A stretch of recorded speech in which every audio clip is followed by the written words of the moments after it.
Assalamualaikum warahmatullahi wabarakatuh. Perkenalkan, nama saya Astrini. Di sini saya akan membahas cara pembuatan dan juga manfaat dari pupuk FSB atau bakteri fotosintetik dan pupuk asam amino. Yang pertama kita bahas yaitu pupuk FSB.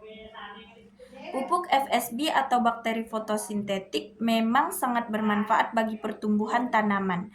Kombinasi telur, terasi, dan micin seringkali digunakan dalam pembuatan pupuk FSB rumahan karena kandungan nutrisinya yang dapat merangsang pertumbuhan bakteri menguntungkan. Mengapa telur, terasi, dan micin? Yang pertama, telur kaya protein dan mineral yang menjadi sumber makanan bagi bakteri. Yang kedua, terasi mengandung berbagai mikroorganisme alami yang dapat mempercepat proses fermentasi. Yang ketiga, monosodium glutamat sebagai sumber nitrogen yang mudah diserap oleh bakteri.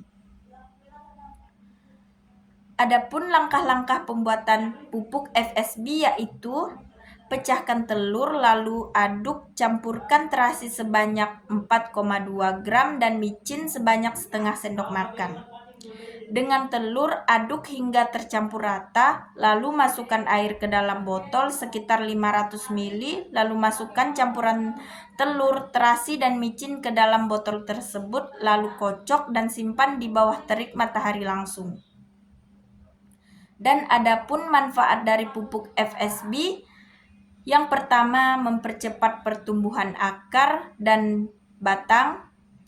Yang kedua meningkatkan kualitas dan kuantitas hasil panen. Yang ketiga memperbaiki kualitas tanah. Saya juga akan membahas bagaimana cara pembuatan pupuk asam amino.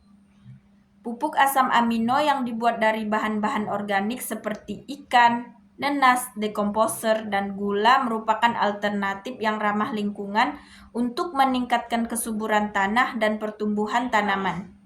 Asam amino dalam pupuk ini mudah diserap oleh tanaman sehingga dapat mempercepat pertumbuhan dan meningkatkan hasil panen. Bahan yang dibutuhkan yang pertama ikan. Pilih ikan yang segar.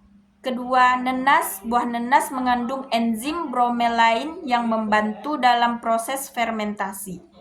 Yang ketiga, dekomposer. Bakteri dekomposer seperti E4 akan mempercepat proses penguraian bahan organik. Yang keempat, gula. Gula berfungsi sebagai sumber energi bagi mikroorganisme. Yang kelima, air. Gunakan air bersih yang tidak mengandung zat kimia. Yang terakhir, wadah fermentasi. Pilih wadah yang cukup besar dan terbuat dari bahan yang tidak bereaksi dengan bahan-bahan fermentasi. Langkah-langkah pembuatan: potong-potong ikan dan nenas menjadi bagian-bagian kecil, haluskan ikan dan nenas hingga menjadi bubur. Campuran bahan yaitu campurkan bubur ikan dan nenas dengan dekomposer dan gula dalam wadah fermentasi, tambahkan air secukupnya sehingga semua bahan tercampur rata. Perbandingan bahan bisa disesuaikan namun umumnya digunakan perbandingan 1:1 atau bahan organik air. Fermentasi. Tutup wadah fermentasi rapat-rapat. Simpan wadah fermentasi di tempat yang teduh dan bertemperatur hangat sekitar 25-30 derajat Celcius. Biarkan campuran fermentasi selama 1-2 minggu selama proses fermentasi. Buka tutup wadah secara berkala untuk mengeluarkan gas. Kemudian manfaat dari pupuk tersebut yaitu yang pertama meningkatkan pertumbuhan tanaman. Kedua, meningkatkan kualitas buah. Yang ketiga, meningkatkan ketahanan tanaman terhadap penyakit. Yang keempat, meningkatkan sistem kekebalan tanaman. Yang kelima, memperbaiki struktur tanah. Mikroorganisme dalam pupuk asam amino membantu memperbaiki struktur sehingga tanah menjadi subur. Sekian dari saya, kurang lebihnya saya mohon maaf. Wassalamualaikum warahmatullahi wabarakatuh.